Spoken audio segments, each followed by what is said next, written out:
Makanya saya bilang berkali-kali, Miss Universe itu namanya penjualan organ tubuh wanita. Penjualan body wanita. Banyak yang mau nengok, banyak. Bismillahirrahmanirrahim. Assalamualaikum warahmatullahi wabarakatuh. Alhamdulillahi rabbil alamin. Wabihi nasta'in ala umurid dunya waddin. Wassalatu wassalamu ala ashrafil anbiya'i wal mursalin wa ala alihi wa sahbihi ajma'in. Allahumma salli wa sallim wa barik ala hadzal nabiyyil karim. Allahumma salli ala Muhammad wa ala ali Muhammad fil alamin innaka Hamidum Majid. Ya ayyuhan nasu ittaqu rabbakumul ladzi khalaqakum min nafsin wahidah wa khalaqa minha zawjaha wa batha minhuma rijalan katsiran wa nisaa'a wattaqullaha alladzi tasaaluna bihi wal arham innallaha kana 'alaikum raqibah. Puji syukur kehadirat Allah dengan mengucapkan alhamdulillahirabbil alamin. Bersalawat kepada Nabi dengan mengucapkan Allahumma salli ala Muhammad wa ala ali Muhammad fil alamin innaka Hamidum Majid. Bapak Ibu sekalian yang berbahagia, mudah-mudahan yang hadir malam hari ini husnul khatimah. Amin ya rabbal alamin. Bermunajat kepada Allah untuk kedua orang tua, Allah tempatkan di tempat terbaik di sisinya, Allah terima amal ibadahnya, Allah kumpulkan kelak bersama orang-orang yang saleh. Dan untuk orang tua kita yang masih hidup, sehat, kuat, husnul khatimah. Rumah tangga anak-anak kita, rumah tangga yang baik, rumah tangga yang sakinah, mawaddah warahmah, dan kita semua terjaga dari bala bencana yang insya Allah kita termasuk golongan orang-orang yang dicintai oleh Allah Subhanahu wa taala jika kita ridha mencintai Allah Subhanahu wa taala. Baik Bapak Ibu sekalian yang berbahagia, di dalam kajian sebelum zuhur beberapa waktu yang lalu, saya membahas satu hadis baginda Nabi Muhammad SAW. InsyaAllah malam hari ini saya lengkapkan dan selesaikan. Di dalam pembahasan hadis yang disampaikan oleh baginda Nabi Muhammad SAW, kata Nabi an Ubadah bin Samit, anna Rasulullah SAW qal, idmanu li sittan min anfusikum admanu lakumul jannah. Garansikan, jaminkan diri kalian 6 perkara kepadaku, kata Nabi, aku jamin kalian masuk surga. Kemudian Nabi mengatakan yang pertama, usduqu idza haddastum wa aufu idza ahadatum wa addu idza tumintum wahfadhu furujakum wa ghaddu absarakum wa kaffu aydiyakum. Bapak Ibu sekalian yang berbahagia, sudah kita bahas tadi paling bawah, dari yang paling bawah. Kata Nabi, ada 6 perkara, jika kalian melakukan 6 perkara tersebut dalam bentuk menjamin diri kalian, maka aku jamin kalian masuk surga. Yang pertama kata Nabi, yang pertama dari yang terakhir, kaffu aidiakum, jaga tanganmu. Kita ulang sedikit saja. Menjaga tangan banyak model. Satu diantaranya jangan maling atau mencuri, jangan suka mengambil hak orang lain meskipun ghasab, meskipun sebentar, tanpa izin. Jangan menulis status yang gak penting, jangan suka men-share yang hoax, jangan suka melakukan perbuatan manipulasi, jangan suka menulis di atas nota kosong, jangan suka meng-markup harga dari tangan sendiri, hukumnya haram. Jangan suka melakukan, mohon maaf, kwitansi bodong. Nah, itu sama semuanya, itu sama. Jadi tangan-tangan ini tolong dijaga, tangan tolong dijaga. Jangan memukul, jangan. Tapi makna secara zahir itu, kata Nabi, kata para ulama, jangan berbuat kezaliman melalui tanganmu sendiri. Tangan ini digunakan untuk apa? Menahan. Tangan ini digunakan apa? Untuk bertahan. Tangan ini digunakan untuk apa? Untuk menjaga. Tangan Allah berikan untuk nanti dimintai pertanggungjawaban di hadapan Allah atas apa yang kita lakukan. Ma antum taf'alun, apa yang kalian kerjakan, kata Allah. Maka tangan kalian akan bersaksi atas apa yang kalian buat. Maka apapun yang kita lakukan melalui tangan kita, maka hati-hati. Ada makna lain daripada tangan tersebut. Kalau kita merujuk kepada makna ini bisa diartikan sebagai kekuasaan. Anda yang punya kekuasaan, jaga kekuasaan. Anda yang punya kekuatan, jaga, karena Anda memiliki kekuatan. Maka kaffu aidiakum, itu yang pertama dari terakhir. Yang kedua, wa ghaddu absarakum. Hei orang-orang muslim, kata Allah. Hei manusia, hei orang beriman, hei orang mukmin, kata Allah, kalian punya mata. Jangan samakan mata kalian dengan mata binatang. Binatang punya mata, tujuannya melihat. Manusia punya mata, tujuannya juga melihat. Perbedaannya di mana? Lihat yang baik-baik. Lihat yang baik-baik. Mata Anda diberikan untuk melihat yang baik. Mata Anda tidak diberikan untuk melihat yang tidak baik. Itu saja perbedaannya. Binatang tidak ada hati dan iman. Manusia punya akal, punya iman. Harusnya mata manusia bisa dikontrol oleh hati dan iman dan akal untuk melihat yang baik-baik. Apa makna lain daripada ghaddu absarakum?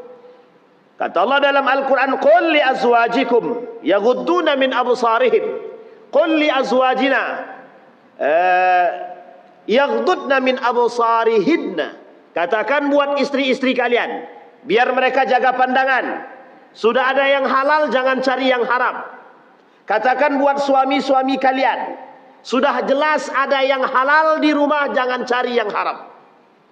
Tidak usah ikut-ikutan tren-tren perselingkuhan. Ada penyakit lagu zaman dulu. Istri pertama merajuk, istri kedua juga ikut merajuk, lari ke rumah istri dua. Kalau dua-duanya merajuk, nikah lagi gitu deh. Ini masih mending karena nikah. Tapi kalau lagu yang satu lagi, itulah kacau. Selimut tetangga. Ini jelas rusak. Yang begini-begini ini memotivasi untuk merusak. Ini namanya lagu-lagu yang diciptakan untuk merusak. Lagu-lagu yang diciptakan untuk merusak akhlak. Mental, mohon maaf, para pencari, mohon maaf, yang tidak baik. Perzinahan. Hati-hati. Jaga mata. Kalau tak kuat melihat bini orang, cepat balik ke rumah. Tengok bini sendiri. Tapi sampai ke rumah mengamuk, bini itu bosan. Tahan, berpuasalah. Karena sebaik-baiknya menahan diri itu dengan berpuasa. Tapi bukan berarti kita harus pelariannya melihat istri orang. Ini dalam persoalan, mohon maaf, perzinahan. Zinah mata. Inna sam'a wal absar. Mata, telinga, mata. Wal fuad, dan hati dimintai pertanggungjawaban di hari kiamat. Ulaika kana anhu mas'ula. Sanggup bapak-bapak ketika melihat bini orang? Bro, kata Tuhan, kemarin kau tengok bini orang kan? Nah, dicolok sama dengan besi panas, ditusukkan ke matanya. Silakan kalau sanggup, tak ada masalah. Yang kedua, itu masih dalam persoalan melihat. Begitu juga sebaliknya, istrinya juga begitu. Wahai istri-istri yang baik, jadi istri yang solehah. Jadilah seorang istri yang selalu menjadi penjaga, pengawas terhadap suami-suaminya. Begitu juga sebaliknya. Hunna libasul lakum wa antum libasul lahunna. Itu tujuannya. Saling menjaga antara satu dengan yang lain. Itu yang kedua. Wa ghaddu absarakum. Pertanyaannya adalah, kalau mata dan telinga ini tidak dijaga, bagaimana? Sumber informasi dari sini. Mata, berhentilah melihat yang haram, yang syubhat, yang memang bukan haknya. Nampak oleh mata ni duit orang, jangan diambil. Jangan diambil. Meskipun besar dan kita sedang butuh duit. Harga diri, agama, menjaga maqasid lebih penting daripada segalanya. Bisa dipahami Bapak Ibu ya? Mata kita ni, duit terletak di atas meja, 50 juta dalam bentuk korupsi, hasil korupsi bersama, jaga. Hati jaga. Mata melihat informasi, telinga mendengar informasi. Yang filter siapa? Masuk ke mana dulu? Ke hati atau ke otak dulu? Ke otak dulu. Sampai di otak siapa yang akan mengfilternya? Hati. Kalau nafsunya lebih tinggi, hawa nafsunya, setannya lebih tinggi, maka selesai urusan. Tapi kalau lebih tinggi hati kecilnya atau dhamirnya, hati dia, selamat dia. Nah, ini terpandai-pandai lagi Pak. Ini namanya manajemen qalbu namanya. Dalam diri kita ini cuma ada dua, tidak ada lebihnya. Kalau tak baik, buruk, dah gitu aja. Tidak ada tengah-tengah Ustaz, tidak baik, tidak buruk, tak ada. Kalau tak baik dia, buruk dia. Karena cuma dua itu saja yang Allah berikan dalam diri kita. Ada itu takwa, ada lagi satunya fujur namanya. Jadi dua-duanya sudah dihiasi. Tergantung siapa yang kuat dalam komunikasi. Berperang tu dalam diri kita, kuat-kuatan siapa yang paling kuat. Itu yang kedua. Yang ketiga dari belakang, namanya wahfazu furujakum. Jaga kemaluan kalian. Ini kasus sudah banyak Pak. Ini saya sudah ceritakan di kajian sebelum zuhur beberapa waktu yang lalu. Sampai pada pembahasan yang ketiga ini. Wahfazu furujakum. Bapak ibu jaga kemaluannya. Bahasa kasarnya begitu. Kemarin kita cerita di sini, kita sampaikan ada 11 kemaksiatan, 11 maksiat kemaluan. Ada 11 maksiat kemaluan. Yang pertama, zina, hubungan badan. Jelaskan hubungan zina yang dimaksud di sini apa? Bukan dari aspek nikah. Orang dalam nikah saja bisa terjebak dalam dosa besar namanya liwat namanya. Ini sudah suami istri. Sudah suami istri melakukan perbuatan yang namanya liwat.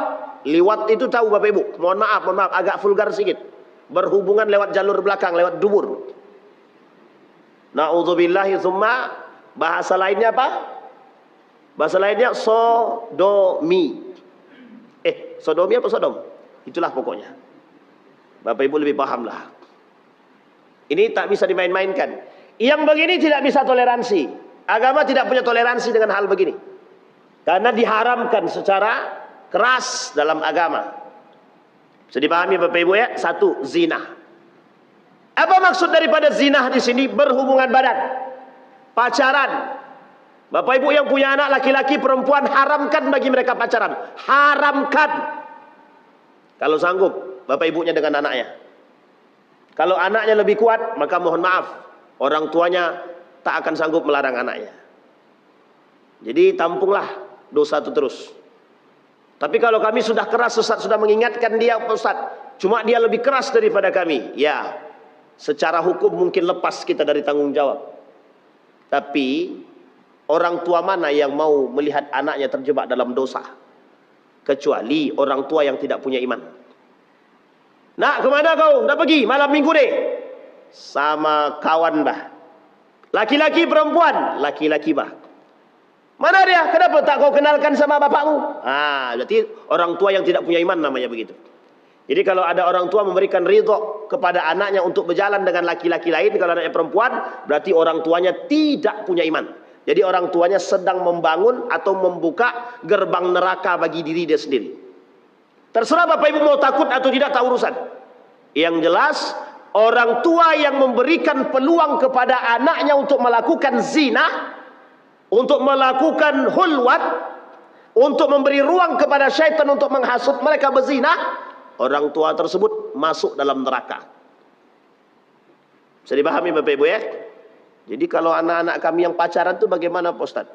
Kalau saya boleh sarankan, kalau tak mau dia berhenti pacaran, tak mau dia berhenti pacaran, suruh dia nikah langsung.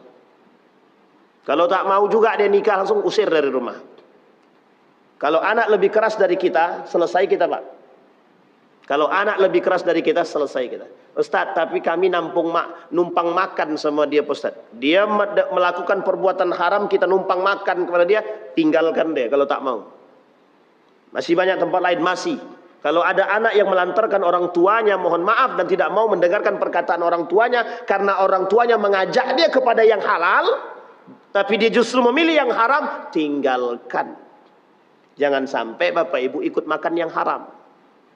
Jangan sampai.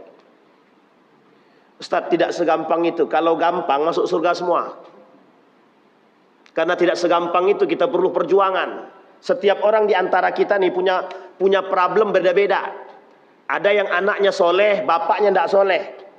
Ada yang istrinya soleha, suaminya tidak soleh. Ada yang bapak ibunya soleh soleha, anaknya nggak soleh. Ada yang anaknya yang soleh, bapak ibunya durhaka. Ada, lengkap. Kita punya model yang berbeda-beda. Tapi disitulah ladang perjuangan untuk mengajak kepada orang kepada yang lebih baik. Ibrahim tidak akan mungkin punya anak seperti Ismail dan Ishak itu kalau tidak punya jalur yang baik. Kita lihat ya jalurnya ya. Ibrahim punya anak 2, Ismail dan Ishak setidaknya. Sebenarnya punya anaknya 3, 1 perempuan. Dari anak pertama ada namanya Ismail, yang kedua Ishak. Ishak semuanya nabi, baik enggak semuanya? Baik, sampai Isa, nabi semua. Dari jalur Ismail, ada anak yang jadi nabi? Ada, Nabi Muhammad. Tapi lihat turunannya, baik semua anak, lihat turunannya. Abdul Muttalib, Hisham, Abdi Manaf, sampai ke atas, baik semua Pak. Jadi turunan itu biasa, secara naluri dan fitrahnya, ketika kakeknya baik, anaknya baik, cucunya baik. Itu fitrahnya. Yang merusak itu bukan cucunya, bukan kakeknya, bukan ayahnya, lingkungannya, pergaulannya. Jadi kalau sudah terlanjur hancur bagaimana Pak Ustadz? Tidak ada yang sia-sia, tidak ada yang tidak bisa diperbaiki. Tergantung kesabaran dan perjuangan. Saya ambil cerita. Ada seorang diceritakan oleh Ustadz Omar Mita. Ada seorang anak dari seorang ayah dan ibu yang sangat soleh. Ayahnya soleh, ibunya solehah. Anaknya dimasukkan ke pesantren, kawannya Ustadz Omar Mita. Tapi anak ini punya karakter yang berbeda. Anak ini bebal betul. Bebal betul. Sangat bebal sekali. Dididik sudah berkali-kali melanggar aturan. Akhirnya kepala sekolah ngambil kesimpulan. Anak ini mau dipulangkan saja. Karena tak sanggup lagi dididik, tak bisa lagi. Kerjaannya cuma buat onar saja. Buat onar. Kemudian kepala sekolah bilang begini, baik, kalau memang mau dikeluarkan, biar saya yang memulangkan. Karena orang tuanya menitipkan anaknya ke saya. Akhirnya kepala sekolah nih tadi, bersiap mengembalikan anak nih. Sampai ke rumah anak itu tadi, apa kata orang tuanya? Ayahnya bilang begini, Ustadz, apa tidak ada jalan lain selain daripada dipulangkan? Kami memasukkan anak ke pesantren ini, Ustadz. Inilah harapan kami dari anak ini. Lah kalau dia dipulangkan, kemana kami nak masukkan lagi? Apa kata kepala sekolah tadi? Anak ini buat onar terus. Kalau kami kasih dia peluang terus, kasihan yang lain. Kalau yang lain nih tahu dia dapat keringanan, maka yang lain juga harus dapat keringanan. Itu keadilan dalam dunia pendidikan. Jadi jangan sampai kita memberikan satu keringanan berikan orang lain, yang lain tidak. Ini kasus kita sekarang, ketidakadilan. Anak bupati masuk dalam narkoba misalkan, bisa selesai urusannya. Anak orang tidak bupati, dia anak biasa, dia bisa masuk dalam penjara. Di mana letak keadilannya? Begitu model dunia sekarang. Kita kembalikan kepada poin tadi. Ini poin Pak, poin banget bagi kita sekarang. Jadi apa yang terjadi dengan kepala sekolah tadi disampaikan. Kata kepala sekolah tadi, beginilah. Sekarang kita ikhtiar kita. Kami akan terus didik anak Bapak nih, tapi mohon Pak, Bapak juga berdoa sekuat tenaga agar anak nih bisa. Sepakat nih, deal. Ketika ingin pulang, bertanyalah Bapak Ustadz kepala sekolah nih tadi kepada ayahnya. Kalau boleh tahu Pak, pekerjaan Bapak apa? Ternyata pekerjaan bapaknya apa? 50% dari pendapatannya hasilnya riba. Apa kata kepala sekolah tadi? Pak, minta maaf saya. Kalau saya boleh berbicara dan menyampaikan, mulai hari ini Bapak carilah pekerjaan lain. Biar kami yang ikhtiar mendidik anak. Bisa jadi penyebab anak bapak nih bebal nih, susah diatur nih, itu sebabnya. Apa jawaban orang tuanya tadi? Ustadz, kalau itu yang Ustadz lihat, Ustadz ikhtiarkan, kami mulai hari ini kasih kami waktu 1 sampai 2 bulan. Saya akan tinggalkan pekerjaan ini. Demi anak ini tadi. Singkat cerita Pak, sebulan kemudian ditinggalkan. Sebulan berlalu, 2 bulan berlalu. Sudah punya pekerjaan yang lain, tidak pekerjaan ribawi. Apa kata kepala sekolah tadi? Sangat pesat sekali perubahan anak tadi yang tidak bisa diatur, bisa diatur. Apa sebab?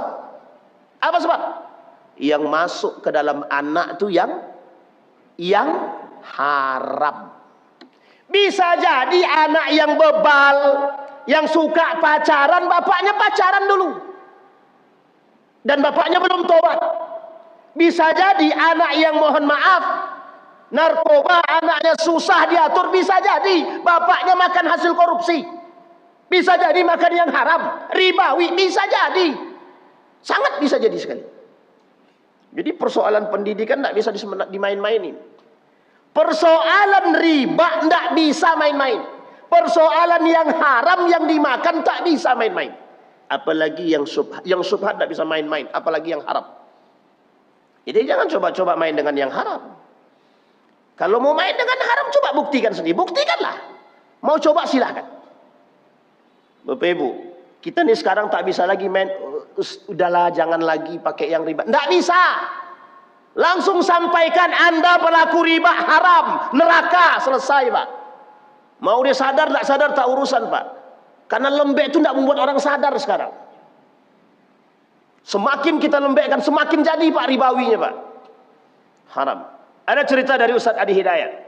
Ada seorang anak masuk dalam pesantren, sangat tidak bisa diatur. Setelah diteliti oleh Ustadz Adi Hidayat, ternyata anak ini anak angkat. Bapak ibunya soleh soleha, ternyata anaknya sangat bebal. Ternyata anaknya anak angkat, bukan anak kandung. Bayangkan, diteliti sama mereka ayah kandungnya, ternyata ayah kandungnya bejat. Ayah kandungnya bejat. Anak yang sudah diadopsi, dihasilkan dari ayah dan ibu yang mohon maaf berperilaku tidak baik, sekalipun diadopsi oleh orang yang baik, masih menyisakan perilaku yang tidak benar kepada anak kandungnya. Bayangkan. Masuk dalam pesantren Pak. Dikiranya bapak dan ibu angkatnya soleh-solehah. Begitu dia mendidik. Ternyata anaknya tidak seperti itu. Teliti ternyata bukan anak kandung. Setelah diteliti bapak kandungnya, ternyata bapak kandungnya mohon maaf minum minuman khamar. Ini kejadian pada keluarga saya Pak. Ada keluarga kami mengadopsi seorang anak. Ternyata anak ini dari seorang yang kafir. Kerjaannya judi. Kerjaannya itulah. Anaknya minta ampun bebalnya Pak. Sampai besar, sudah dari kecil dididik sampai besar. Bisa dia besar melawan kepada orang tuanya. Coba bayangkan. Orang tua angkat ya. Setelah diteliti orang tua kandungnya, mohon maaf, pelaku maksiat. Jadi jangan coba-coba, jangan bermain. Sekali saja orang tua memberikan peluang kepada anaknya atau menampakkan perilaku bejatnya kepada anaknya, jangankan menampakkan, melakukan perbuatan maksiat saja orang tua kandungnya menular kepada anak. Al-waladu sirru abihi. Seorang anak akan menurunkan, mewariskan perbuatan bapak dan ibunya. 25% dari bapaknya, 75% dari ibunya. Kenapa kok paling banyak ibu? Yang paling banyak interaksi anak dengan ibu, bukan dengan ayah. Maka siapa di antara dua ini yang punya peluang paling baik memberikan pendidikan kepada anak? Ibu. Ibu. Jadi ibu-ibu mohon maaf, kalau mendidik anak tidak usah kasih, jangan terlalu lembek betul. Tidak apa-apa deh Ustaz, biar aja lah, itu kan anak, kasihan dia, sayang dia. Nanti dia nangis terus, akhirnya mohon maaf tak bisa bicara Pak. Mengkek dia kalau bahasa awak kini tuh, mengkek dia. Ini saya temukan Pak, dalam keluarga saya juga. Ada anak sudah umur 3 tahun nggak bisa baca, tidak bisa tidak bisa berbicara. Sudah 3 tahun Pak nggak bisa bicara. Nauzubillah. Ternyata apa? Selalu diberikan setiap nangis HP, setiap nangis HP. Selesai urusan Pak. Akhirnya tak bisa bicara sampai sekarang. Kan bahaya itu Pak. Jadi kita ini terlalu memanjakan anak. Mau makan apa nak? Ini beli. Mentang-mentang punya duit. Seketika tidak punya duit lagi, anak minta kita tak bisa beli. Apa kata anak tadi? Bapak tuh pelit, gitu dia. Pernah kita bayang sama kita kalimat begitu? Pernah tidak Bapak Ibu terbayang bahwa kita anak akan mengucapkan demikian? Tapi coba dari awal anak itu didik. Nak jangan boros, jangan makan sesuka hati. Nak jangan ada sisa. Nak jangan sampai tabzir. Nak jangan buang sampah sembarangan. Meskipun pendidikan receh kata orang sekarang, receh nih Pak. Tapi mohon maaf, di Jepang pendidikan ini pendidikan mahal. Di Belanda pendidikan mencuci piring itu pendidikan mahal. Siapa sangka anak zaman sekarang mencuci piring tidak bisa. Perempuan, apalagi laki-laki. Tanggung jawab agama kepada anak itu sampai mati. Sampai mati Pak. Jangan salah. Nah, Bapak Ibu sekalian yang berbahagia, kembalikan persoalan tadi. Itu zina. Itu baru pacaran. Bagaimana dengan berhubungan badan? Jangan terlalu mudah dengan anak sekarang Pak memberikan ruang.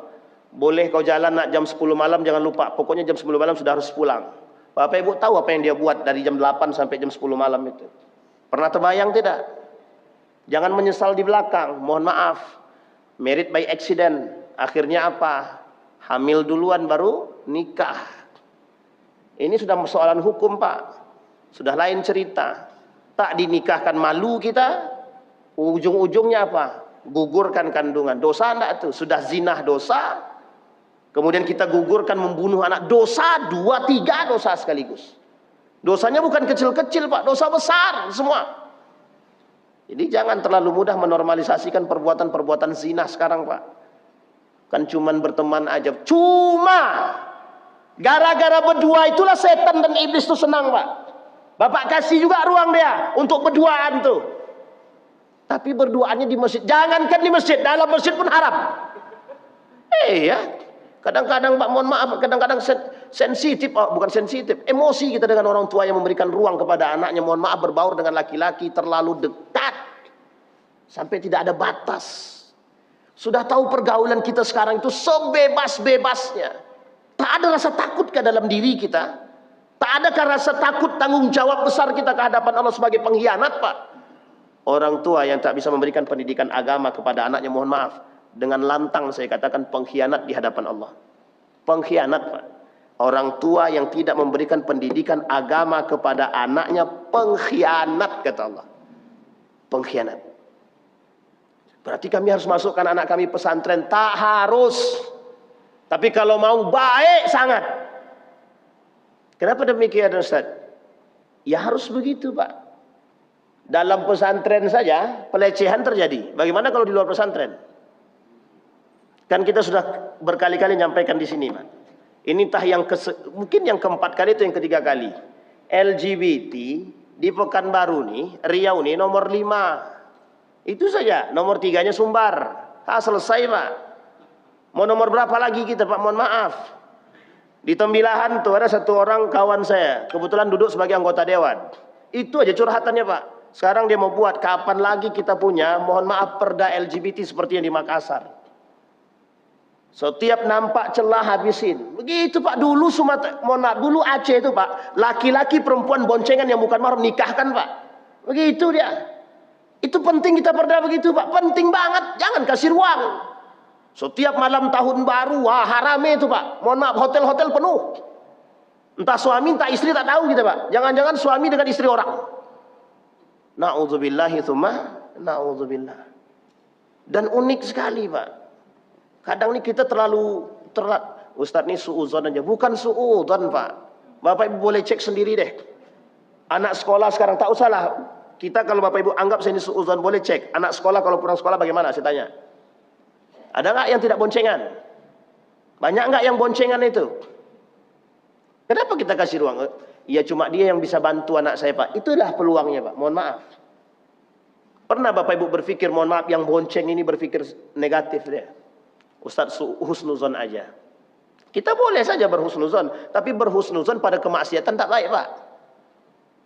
Apa boleh perempuan dan laki-laki duduk bersamaan? Saya tanya. Kalau ada yang bilang boleh, kasih tahu saya, Pak. Biar saya cari pelajaran, biar saya pelajari betul hukumnya. Maka muncul, Pak, bagaimana hukum kalau kami tukang gojek yang dapatnya? Ini lain cerita, Pak. Ini hukum ilat, Pak. Ini bicara fikih sudah kalau kayak gini, Pak. Dalam fikih ada persoalan seperti ada, Pak. Bukan tidak dibahas. Kalau bisa tinggalkan, itu yang paling penting, Pak. Kalau darurat tak bisa. Lain cerita, Pak. Kecuali anak tuh mohon maaf anak perempuan itu sudah tidak ada lagi yang jemput, sudah pulang semua orang tuanya, mohon maaf tidak tahu. Tiba-tiba datang guru laki-laki atau kawan laki-lakinya mengantarkan. Ini lain cerita, Pak. Mohon maaf. Ada ilatnya di situ. Jadi jangan normalkan dengan perbuatan-perbuatan yang tidak senonoh. Cuma pegang tangan aja kok, cuma ini aja. Bukan cuma, Pak, bukan cuma. Jangan kasih peluang bagi setan dan iblis. Itu saja. Sekali kita kasih ruang kepada iblis dan setan, Pak, menghasut, selamanya kita akan terjebak, Pak.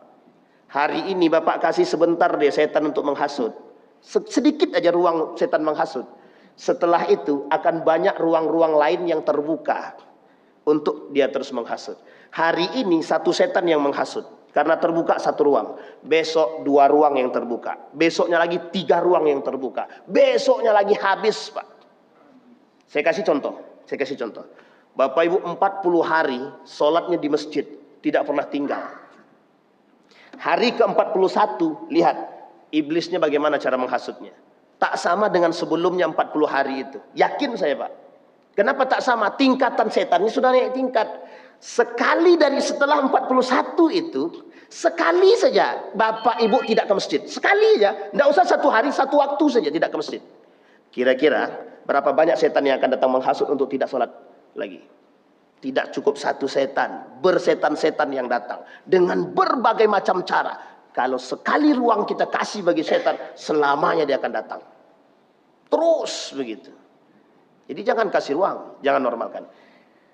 Itu yang pertama, dari 11 kemaksiatan kemaluan tadi. 1. Tadi kan kalimat ketiganya wahfadzu furujakum kata Nabi. Hadisnya berbicara tentang tolong jaga kemaluan kalian. Nah, ada 11 dosa maksiat kemaluan. Yang 1 zina, yang kedua liwat. Liwat tadi yang masuk dari dubur, mohon maaf ya. Lewat itu masuk dari dubur. Sekaligus kita sampaikan persoalan berhubungan badan laki-laki dan laki-laki, perempuan dan perempuan, biseksual ataupun mohon maaf yang terakhir transgender, LGBT.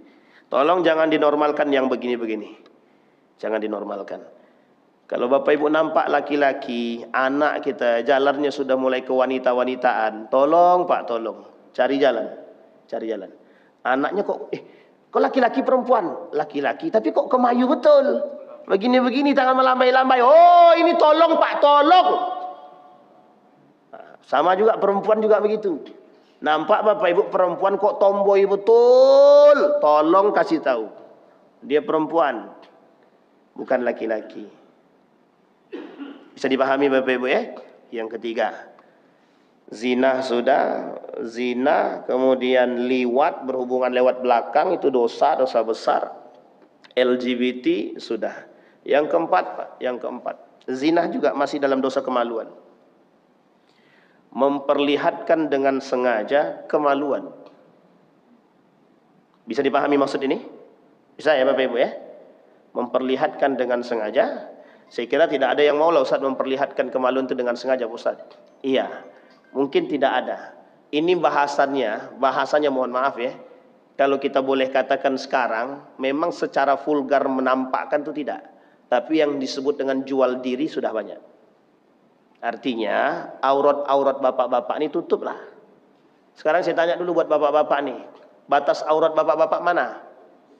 Perut sampai lutut. Kalau perut sampai lutut jangan pakai celana pendek. Bisa dipahami kan? Kalau ibu-ibu dari mana sampai mana? Ini mazhabnya Syafi'i atau mazhabnya Imam Abu Hanifah sekarang nih ibu-ibu nih? Kalau mazhabnya Imam Abu Hanifah, nampak kaki tak masalah. Kalau mazhab Imam Syafi'i, mohon maaf Pak, cuma wajah sama telapak tangan. Berarti pakai kaos kaki ibu-ibu kemana-mana. Tapi kalau mau pakai mazhab Imam Abu Hanifah atau sebagian daripada mazhab Imam Malik atau Imam Ahmad bin Hanbal, masih boleh tampak, mohon maaf, kakinya Pak. Tangannya masih boleh tampak. Tangan ke sini boleh tampak, ini sini. Sekarang ada model baru. Kerudung lengan pendek. celana pendek. Nah, ini saya sering temukan ibu-ibu di pasar.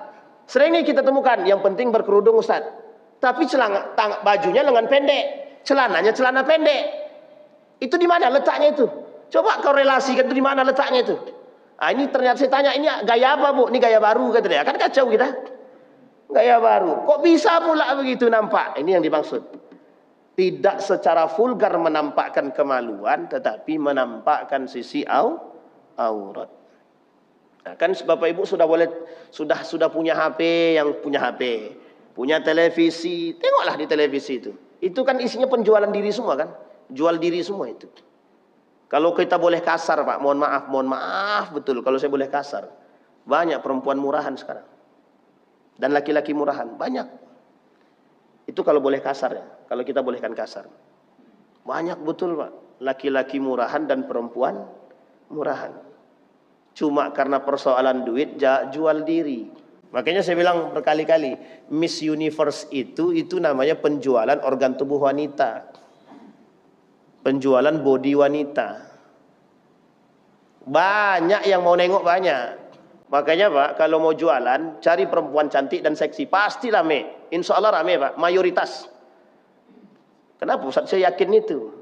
Ya memang begitu keadaannya, gimana caranya? Rasa tak ada rasanya Pak. Tak ada yang enak-enaknya rasanya. Tapi kok rame, rupanya penjualnya cantik. Janda pula lagi. Ah, itu kacau gitu. Rupanya yang beli atuk-atuk pula lagi kan. Ah, ini masalah pula. Nah, ini tolong Pak, Bapak Ibu. Tolong betul. Jangan menormalisasikan perbuatan-perbuatan begini. Kita ini sudah, apalagi yang sudah tua-tua Pak. Tolong anak-anak kita diingatkan. Diingatkan betul. Mohon maaf. Berpakaian. Dia kadang-kadang ada sebab. Kenapa orang memandang? Karena pakaian. Pakaian kita sekarang, kalau dulu, ya ini pertumbuhan ya, pertumbuhan pakaian. Dulu orang pakaiannya pakai baju Melayu, baju kurung. Sekarang pakailah mulai celana atas kurung, bawah celana jean. Sekarang celana jean mulai ditinggalkan pakai legging. Jadi tak malu lagi pakai legging. Legging tapi pakai celana pendek. Masalahnya sekarang ini apa? Masalah sakit mata kita dibuatnya Pak. Kalau kata Ustaz Das'ad Latif, tak ditengok masalah, ditengok masalah kata dia. Bapak Ibu tinggal pilih saja. Kan ini masalah Pak, semuanya sama Pak, semuanya sama, baik laki-laki maupun perempuan. Itu sebabnya di situ munculnya Pak. Maka tolong betul dijaga. Anak-anak kita Pak, pakaiannya minta ampun sekarang. Minta ampun betul pakaian anak-anak sekarang ini. Na'udzubillah, tsumma na'udzubillah. Itu dari hadis tadi. Sekarang kita lihat yang keempat. Yang keempat dari bawah tadi. Apa yang keempat itu? Wa'addu idza tumintum. Tolong yang diberikan amanah. Jadilah orang yang sangat amanah. Orang yang bisa dipercaya. Sekarang mohon maaf. Ini kalau bicara kepercayaan dan amanah Pak. Lihat hadis Nabi. Mayoritas hadis Nabi. Ketakutan Nabi dengan akhir zaman itu semuanya paling banyak tentang hal demikian Pak. Bukan paling banyak, mayoritas. Banyak juga berbicara tentang hal tadi. Idha'atul amanati. Apa kata Nabi? Akan hilang satu masa itu orang-orang yang amanah. Tinggal lagi orang-orang manipulatif aja. Manusia penipu, manusia pendusta. Lisannya berjanji, mohon maaf pengkhianat semua kata dia. Ustaz nyindir tuh, Ustaz. Tak nyindir saya Pak, gitu faktanya. Tidak perlu kita sindir-sindir sekarang Pak, tak main. Karena faktanya begitu. Sekarang Bapak Ibu boleh cek, mohon maaf betul. Betul enggak? Kita saja pengkhianat. Kita saja Pak. Anak kita tidak sholat, kita tak pernah ingatkan. Itu pengkhianat Pak. Anak kita tak ngaji, kita tak kasih ingatkan. Itu pengkhianat Pak. Pengkhianat. Orang tua yang tidak mengingatkan anaknya sholat, pengkhianat. Orang tua yang tidak mengingatkan anaknya untuk mengaji, pengkhianat. Jangan salah Pak. Jadi semua kita ini pengkhianat. Kalau kita mau kaji sampai ke situnya. Hanya saja kata Allah, orang yang beriman. Nah orang yang beriman yang tahu. Nak, jangan sampai kau tak sholat. Nak, jangan sampai kau tak ngaji. Kami zaman kecil dulu Pak, tak boleh keluar rumah kalau tak ngaji, kalau tak sholat. Sholat dulu. Kalau nak main setelah sholat. Begitu Pak. Zaman dulu begitu. Sekarang lantak karena main sholat sembahyang lantak. Ya jelas lantak kata orang tuanya. Orang tuanya nak sholat kok. Gimana? Bisa dipahami Bapak Ibu ya? Baik. Sudah habis waktu Bang. Dia kok tak diingatkan tak habis nih Bang. Susah nih. Udah habis ini. Sikit lagi. Baik, bisa dipahami Bapak Ibu ya? Itu kembali. Yang itu yang keempat, yang kelima. Ini kita cepatin aja. Yang kelima, wa'aufu idza ahadatum. Tolong yang punya janji jangan suka ingkar janji. Ini sudah menjadi tradisi, pengingkaran janji itu tradisi sekarang. Jadi setiap berjanji ngingkari, setiap sumpah dia mengingkari sumpah, mengkhianati sumpah. Yang harus cerdas kita, bukan mereka. Yang harus cerdas itu kita. Jadi jangan lagi mau dibual janji. Bisa dipahami Bapak Ibu ya? Ini tidak kemana-mana ya, tidak kemana-mana. Jangan mau lagi dibual janji. Yang pertama dari yang terakhir yang nomor 6 itu dari hadis Nabi tadi, usduqu idza haddastum, jujurlah kata Nabi dalam berbicara. Karakteristik orang munafik ada semuanya di situ. Dari 6 tadi kalau kita tak melakukan munafik itu Pak. Nah munafik itu nerakanya jelas, jahanam. Jadi kalau mau neraka jahanam ya pilih saja diri manusia munafik. Dan orang paling berat bagi kita hari ini adalah orang munafik. Orang munafik itu berat Pak, sangat berat sekali. Karena dia berada di antara kita dan kita nggak tahu apakah dia munafik atau tidak. Kalau kita katakan dia munafik secara terang-terangan kita berdosa Pak. Tak boleh Pak. Tapi kalau kita tidak katakan dia munafik, mohon maaf, dia kerjanya nipu aja Pak. Nipu, ngingkar janji, suka mengkhianati amanah, gimana Pak? Itu pengkhianat semua karakternya. Bisa dipahami Bapak Ibu ya? Nah mudah-mudahan dari hadis Nabi ini kita bisa ambil pelajaran. Apa pelajarannya? Kita kaitkan dengan Ibrahim. Ibrahim itu cuma 7 kali Pak dalam catatan sejarah dia melihat Ismail di Mekah itu. Tapi ada seorang ibu di situ, namanya Siti Hajar. Dialah yang memberikan pendidikan secara kuat selain daripada doanya Nabi Ibrahim sebagai seorang nabi kepada Ismail. Maka lahirlah Ismail yang begitu. Kalau kita pengen punya anak seperti Ismail, maka kita harus mulai didiknya dari awal, bukan dari tengah Pak. Tapi kalau sudah terlanjur hancur, apakah ada peluang? Ada, sangat ada peluang. Tidak ada yang tidak ada peluang Pak. Semua punya peluang. Artinya kita didik mereka dari situ Pak. 6 perkara itu bukan main-main. Yang ke-6 itu kalau kita lakukan masuk surga. Kalau kita tidak melakukan neraka, jelas nerakanya jahanam. Selesai Pak. Bisa dipahami Bapak Ibu? Mudah-mudahan menjadi pengingat bagi kita, mudah-mudahan bisa kita tanamkan dalam rumah tangga kita. Cocoklah kalimat itu kita katakan qu anfusakum wa ahlikum nara kata Allah. Mudah-mudahan ada manfaat. Fa'tabiru ya ulil absar la'allakum tuflihun. Assalamualaikum warahmatullahi wabarakatuh.